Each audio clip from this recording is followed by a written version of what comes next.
আমার মাথা নত করে দাও হে তোমার চরণ ধুলার তলে। কবিগুরু একটা নাম না, একটা প্রতিষ্ঠান।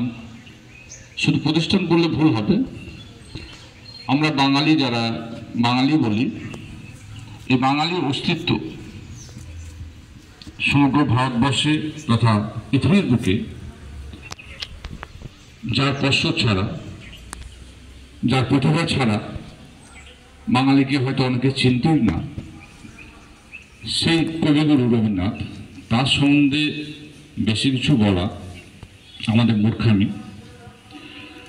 তো আজকের এই ছোট্ট ঘরোয়া অনুষ্ঠানে আমাদের ছাত্রছাত্রী, আমাদের শিক্ষক শিক্ষিকারা বেশ আপন করে যেভাবে ছোট্ট অনুষ্ঠানটা করলো, বিভিন্ন গানের মাধ্যমে, নাচের মাধ্যমে, পাঠের মাধ্যমে, সত্যি আজকে একটা আলাদা একটা পরিবেশ সৃষ্টি হয়েছে। যেহেতু গ্রীষ্ম অবকাশ চলছে, ছুটি চলছে, তাই সবাই উপস্থিত হতে পারেনি। তাহলে হয়তো একটু বড় করে জমজমক করা যেত। তো তার মধ্যেও কিন্তু আমরা ওনাকে যে স্মরণ করা ছোট করে করলাম, কিন্তু আমাদের মনের মধ্যে একটা আলাদা একটা তৃপ্তি যাচ্ছে। কারণ আজকে যদি শ্রদ্ধা না জানাতে পারতাম, তাহলে মনের মধ্যে একটা আলাদা ছটফট হতো।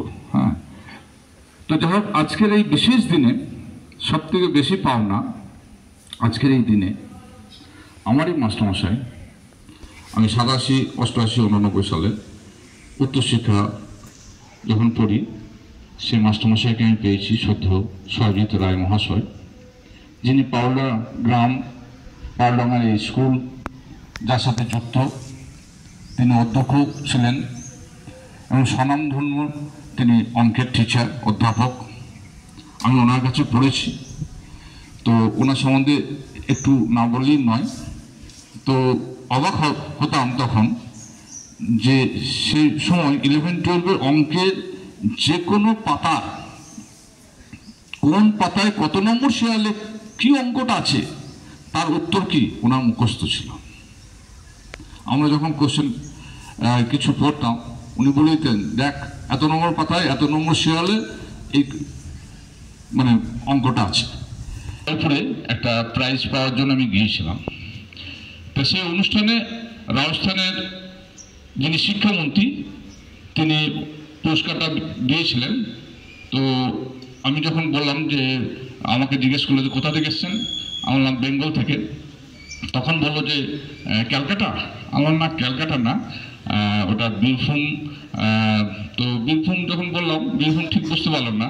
আমরা কবিগুরু রবীন্দ্রনাথ ঠাকুর নাম শুনেছেন সেখানকার শান্তিনিকেতন বিশ্বভারতী? ও হ্যাঁ, বহুত শোনা। তো এই যে একটা ব্যাপার, মানে আজকে বীরভূমকে কেউ হয়তো চিনতই না। বীরভূম শান্তিনিকেতন যদি না থাকতো, রবীন্দ্রনাথের স্পর্শ যদি না পেতাম, তাহলে বীরভূমকে হয়তো কেউ চিনতই না। গোটা বিশ্ব, আমাদের যে ভারতবর্ষ, সমগ্র ভারতবর্ষ থেকে শুরু করে বিশ্বের দরবারে এই বীরভূম নাম, এবং এই বীরভূমে কত মহাপুরুষদের রবীন্দ্রনাথকে ধরে, রবীন্দ্রনাথের পদপার্শ্ব পাওয়ার ফলে এখানে কত মনীষী যে এসছে, সেটা আমরা কল্পনা করলে অবাক হয়ে যাবে। কে না এসছেন, আর যে জায়গায় এসছেন সেটা কি। আজকে রবীন্দ্রনাথ না এলে এই বোলপুরটা কি হতো, একটা রুক্ষ। আমরা সত্যি গর্বিত যে রবীন্দ্রনাথকে না পেলে আমাদের কি হতো। এই বোলপুর মাটিকে আমাদের, আমি আরো এক জায়গায় গিয়েছিলাম একবার, তো সেখানে যখন শুনলেন যে আপনি কবিগুরু রবীন্দ্রনাথের জায়গা থেকে এসছেন, আমার চেয়ে বয়স্ক মানুষ, তিনি আমাকে প্রণাম করতে আসছেন, এই কবিগুরু মাটির জায়গা থেকে এসছেন। ভাবতে পারছি, আমরা সেটা ভাবি না যে এখানকার মাটিটা ওনাদের কাছে কত পবিত্র। তো রবীন্দ্রনাথ তার এই কর্মস্থলটা তিনি তার জীবন দিয়ে সবকিছু উৎসর্গ করে এই শান্তিনিকেতনটাকে তিনি গড়ে তুলতে চেয়েছিলেন। আমি আর বেশি কিছু বলছি না, অনেক টাইমটাও পেরিয়ে গেছে, 10টা বেজে গেছে, খিদেও পেয়েছে, অনেকে হয়তো না খেয়ে এসছেন। তো সর্বোপরি আমি শেষে আমি সহযোদ্ধা যেমন আমাদের প্রধান অতিথি হিসাবে রয়েছেন, বিশেষ অতিথি হিসাবে আমাদের এমসি অন্যতম সদস্য ডাক্তারবাবু, তিনি সবসময় ছোট আসেন।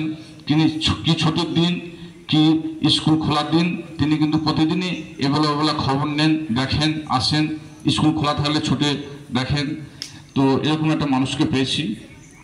আমাদের মঞ্চে উপবিষ্ট রয়েছেন আমাদের একাডেমিক কাউন্সিলের সেক্রেটারি যাদব স্যার, আমাদের সব থেকে সিনিয়র মোস্ট দিদি জ্যোতিকা দিদিকে সামনে বছর এরকমভাবে আর আমরা অফিসিয়ালি পাবো না, আনঅফিসিয়ালি আমন্ত্রণ করব। তো উনি রিটায়ার করছেন সামনে অক্টোবর মাসে। ওনার এই রবীন্দ্র জয়ন্তী সব কিছু এবছর শেষ উনি কবিতা অফিসিয়ালি হিসাবে শিক্ষিকা হিসাবে কবিতা করে গেলেন। উনি সেটা ভাবতে পারছেন না, হয়তো পরে আফসোস করবেন। সেই কারণে আমি বলেছিলাম একটা প্রেসার করে রেকর্ড করে রাখতে।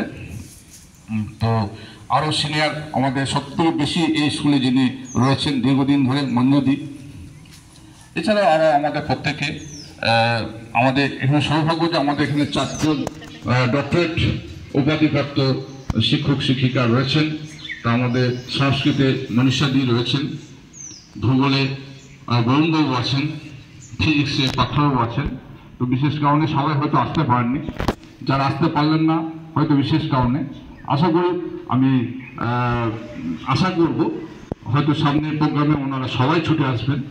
বিশেষ করে রবীন্দ্রনাথ বাঙালি, রবীন্দ্রনাথ এবং নজরুল যা ছাড়া বাঙালি সম্পূর্ণ হতো না। তো সেই রবীন্দ্রনাথের জন্মদিন, রবীন্দ্রনাথ এত কাছে যা কর্মস্থল, যিনি এখানে এসে আমাদের সজিতবাবু বললেন যে যখন নোবেল পুরস্কার পাচ্ছেন তিনি পার্লামেন্ট মাঠেই তিনি ছিলেন।